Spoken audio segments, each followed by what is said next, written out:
One জাবির রাদিয়াল্লাহু তাআলা আনহু قال মাযাতিস সুন্নাতু আন্না ফি কুল্লি 40 ফাসাইদান, যে সুন্নাত অতিবাহিত হয়ে গেছে বা সুন্নাত আগে থেকে চলে আসতেছে, যে আন্না ফি কুল্লি 40 প্রত্যেক 40 জনে অথবা ফাসাইদান তার বেশি, 40 অথবা তার বেশি হলে সুন্নাত চলে গেছে কি জুমাতান, মানে জুমা হতে গেলে 40 অথবা তার বেশি হতে হবে।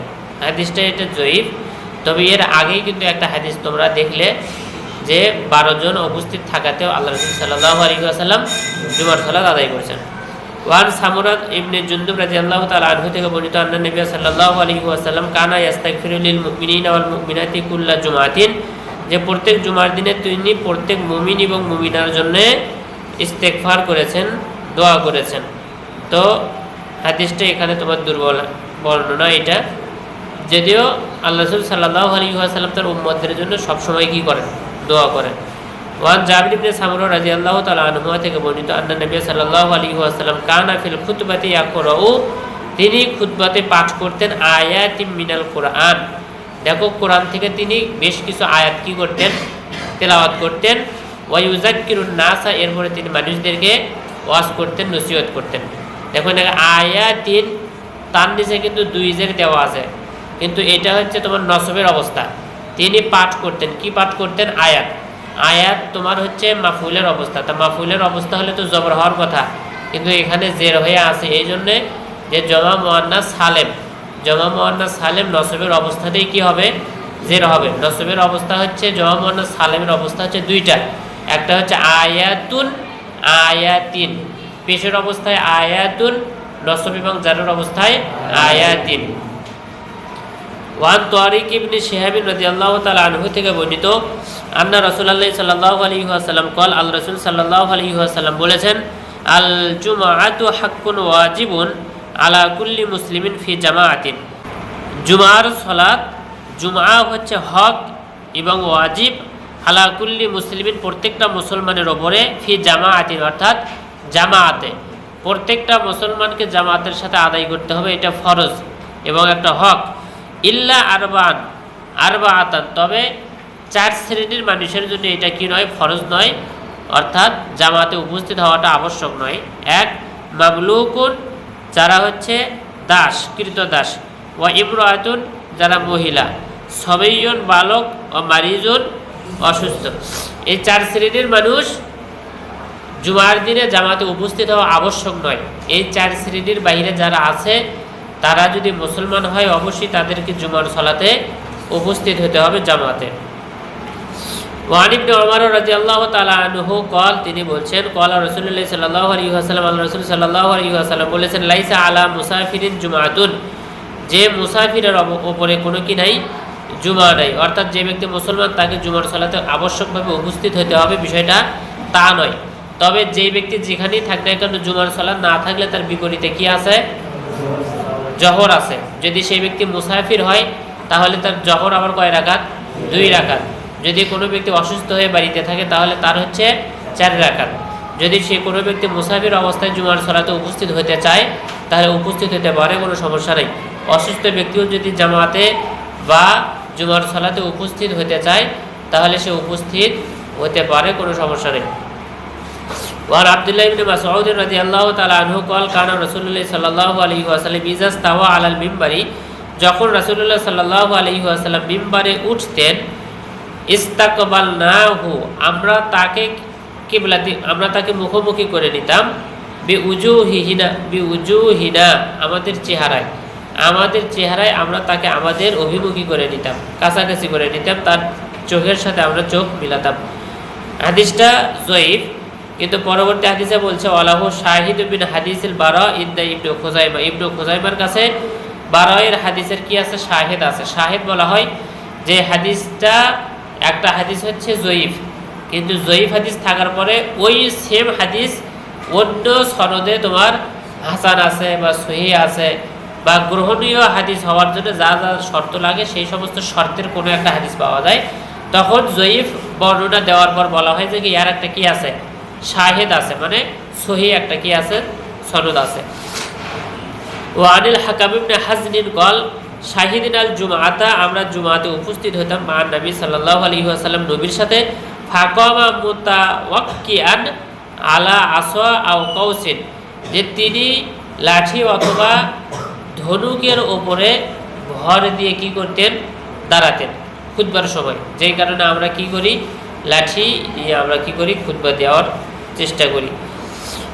বাবু সলাতিল খৌফি, ভয়ের সলাত, অর্থাৎ শত্রু তোমাকে আক্রমণ করতেছে বা যুদ্ধ শুরু হয়ে গেছে, এই সময় তুমি সলাত আদায় করবা কীভাবে?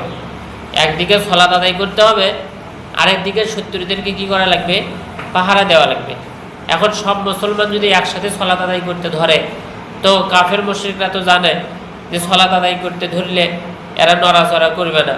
তা তোমাদেরকে যদি সলাতের ভেতরে সবগুলো মারিয়ে চলে যায়, তো কিছুই তো করার নেই। তাহলে এই অবস্থায় কীভাবে সলাত আদায় করবা? সবাই একসাথে নাকি আলাদা আলাদা করে, এক জামাতে নাকি দুই জামাতে? মানে একদল সলাত আদায় করে নামাজ শেষ করলো, পরে ওরা আরেকটা এসে আরেকটা জামাত করলো। আমরা হলে সাধারণত কি এটা করতাম। আর না হলে যদি বোকা হয় সবগুলো, তাহলে সবগুলো একসাথে জামাত করবেন, ধরে মনে করে শহীদ হয়ে শেষ। তো রাসূল সাল্লাল্লাহু আলাইহি ওয়াসাল্লাম কি করতেন? সালেহ ইবনে খাওয়াত তিনি বর্ণনা করেন সেই রাবি থেকে। আন মানে এখানে ব্যক্তি বলতেছে না, যেমন এর আগে তোমরা আন করে একটা ব্যক্তির কথা তোমরা বলছো, এখানে আন মানে ব্যক্তি বলতেছে না, এর কর্মকে বলতেছে। অনেকে এমনটা বলে না, হয়ে তুই হচ্ছে ওই যে অমুক ব্যক্তির নাম ধরে বলতেছে, অমুকের কাছ থেকে এই জিনিসটা নিয়ে আয়। এক আরেকজন বলতেছে ওই যে এখনই যে বাথরুমে গেল অক ধরে নিয়ে আয়। তাহলে তুমি যে বললে যে এখনই যে বাথরুমে গেল, তুমি কি ওর নাম বলতেছ? ওর নাম নয়, ওর কাজকে নির্ভর করে বলতেছ যে অমুককে ধরে নেয়, কে? যে বাথরুমে গেল। অনুরূপভাবে এখানে আন মানে থেকে বর্ণনা করতে, কার থেকে?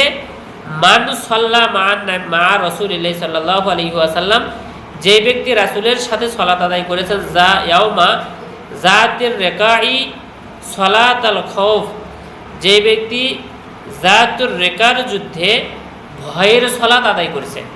সালাতুল খাউফ মানে ভয়ের সালাত আদায় করেছে। যুদ্ধের সময় যে ব্যক্তি রাসূলের সাথে সালাত আদায় করছে, সেই ব্যক্তির কাছ থেকে বর্ণনা করতেছে কে? সালেহ ইবনে খাওয়াত। এখন বলতেছে সালাতের বিবরণ, যে আন্না তাইফাতান, নিশ্চয়ই একটা দল, আন্না হরফে মুসাব্বাহ বিল ফিল, যে কারণে তাইফাতান একটা দল, সাল্লাত মাহু তার সাথে সালাত আদায় করলো। কার সাথে? রাসূলের সাথে। রাসূলের সাথে সালাত আদায় করলো। ওয়া তাইফাতুন বিজাহাল আদুবি, আরেকটা দল তোমার শত্রুর মোকাবেলায় আছে। বিজাহ মোকাবেলা করতেছে, একদল রাসূলের সাথে সালাত আদায় করতেছে, আরেক দল শত্রুর সাথে মোকাবেলা করতেছে। ফাসাল্লা বিল্লাযিনা মাআহু, তো রাসূলের সাথে যারা সালাত আদায় করতেছে তাদেরকে নিয়ে তিনি সালাত আদায় করলেন রাকাতান। কয় রাকাত? এক রাকাত। এক রাকাত সালাত আদায় করলেন। সুম্মা সাবাতা কাইমান, এরপরে রাসূল দাঁড়িয়ে থাকলেন। রাসূল দাঁড়িয়েই আছেন, আর কোনো কিরাত পাঠ করতেছেন না, দাঁড়িয়ে আছেন। ওয়া আতাম্মু লিআনফুসিহিম, আর যারা তার সাথে সালাত আদায় করতেছিল সাহাবারা, তারা সালাত একা একা পূর্ণ করে নিল। অর্থাৎ রাসূল দাঁড়িয়েই আছেন, তারা নিজেরাই আবার সালাত আদায় করে বসে সালাম ফিরালো। তাহলে যারা সালাম ফিরালো এদের কয় রাকাত হলো? 2 রাকাত হয়ে গেল। এরা নিজেরা সালাম ফিরে দিয়ে চলে গেল। এরা যখন চলে গেল তখন ওই গ্রুপ আসলো, রাসূলের হয়েছে কয় রাকাত? 1 রাকাত। রাসূল কিন্তু দাঁড়িয়ে আছেন। সুম্মাইন সরাফু ফাসফু বিজাহাল আদুবি, এরা সালাত আদায় করে চলে গেল, গিয়ে তোমার শত্রুর মোকাবেলা করার সারিতে তারা দাঁড়ালো। মানে এরা এখন কি করবে? মোকাবেলা করবে। ওয়া জাআতি তাইফাতুল উখরা, অন্য যে দলটা এতক্ষণ ওখানে ছিল সেই দল কি চলে আসলো সালাত আদায় করার জন্য। তো রাসূল কয় রাকাত করে দাঁড়িয়ে আছেন? 1 রাকাত। তো ফাসাল্লা বিহিমুর রাকাতাল্লাতি বাকিয়াত, তো আল্লাহ রাসূল এই ব্যক্তিদেরকে নিয়ে 1 রাকাত সালাত আদায় করলেন। তো রাসূলের হলো কয় রাকাত? 2 রাকাত। যারা আসলো তাদের হলো 1 রাকাত। তো রাসূল সালাত আদায় করে সুম্মা সাবাতা জালিসান, আল্লাহ রাসূল সাল্লাল্লাহু আলাইহি ওয়াসাল্লাম বসে থাকলেন। ওয়া আতাম্মু লিআনফুসিহিম, যারা রাসূলের সাথে সালাত আদায় এখন করলো, এরা আবার নিজেরা পূর্ণ করে নিল। কেন পূর্ণ করলো? এদের রাকাত ছিল কয়টা? একটা ছিল। এরা আবার একা একা উঠে আরেক রাকাত পড়ে বসে পড়লো। সুম্মা সাল্লামা বিহিম, আল্লাহ রাসূল সাল্লাল্লাহু আলাইহি ওয়াসাল্লাম তাদেরকে নিয়ে কি করলেন? সালাম ফিরালেন। তাহলে দেখা যাচ্ছে আল্লাহ রাসূল সাল্লাল্লাহু আলাইহি ওয়াসাল্লামের 2 রাকাত হলো। এই 2 রাকাতের ভিতরে সবারই কিন্তু জামাতের একটা কি হলো? শামিল হয়ে গেল। রাসূলের সাথে সালাত আদায় করার একটা অংশ তাদেরও হলো। তো শত্রুদের মোকাবেলা করতে গেলে একদল সালাত পড়া, আরেক দল তাদের মোকাবেলা করতে গেলে এইভাবে সালাত আদায় করতে হবে। এটা খেয়াল থাকবে তো ইনশাআল্লাহ, যে 1 রাকাত সালাত আদায় করবে, এরপরে রাসূল দাঁড়িয়ে থাকবেন, তারা 1 রাকাত নিজেরা পড়ে সালাম ফিরে দিয়ে কি করবেন? চলে যাবেন। এরপরে সেই দল আসার পরে আল্লাহ রাসূলের সাথে আরেক দল 1 রাকাত আদায় করবেন। আদায় করার পরে রাসূল বসে থাকবেন। কেন বসে থাকবেন? রাসূলের 2 রাকাত হয়ে গেছে। এরপরে তারা আবার 1 রাকাত সালাত আদায় করে বসে পড়বেন। বসে পড়ার পরে আল্লাহ রাসূলের সাথে তারা কি করবেন? সালাম ফিরাবেন। তাহলে আল্লাহ রাসূলের এক সালামের ভিতরেই কিন্তু 2 দলেরই জামাত হয়ে গেল। তারাও 1 রাকাত পাইল, তারাও 1 রাকাত পাইল। এটা করার একটা কারণ, রাসূল সাল্লাল্লাহু আলাইহি ওয়াসাল্লামের সাথে জামাত তো কেউ ছাড়তে চায় না। সবাই চায় যে রাসূলের পেছনে কি করতে? সালাত আদায় করতে। দেখা যাচ্ছে এক দলকে নিয়ে সালাত আদায় করালো, আরেক দল রাসূলের ইমামতি থাকলো না। হ্যাঁ, তো এই কারণে এইভাবে সালাত আদায় করানো হলো। আবার যদি একসাথে সবাই সালাত আদায় করতে ধরে, তখন শত্রু আবার কি করবে? হামলা করে মুসলমানদেরকে শেষ করে দিবে। এই জন্য এইভাবেই হচ্ছে সালাত আদায় করার একটা সহি পদ্ধতি, সুন্দর পদ্ধতি।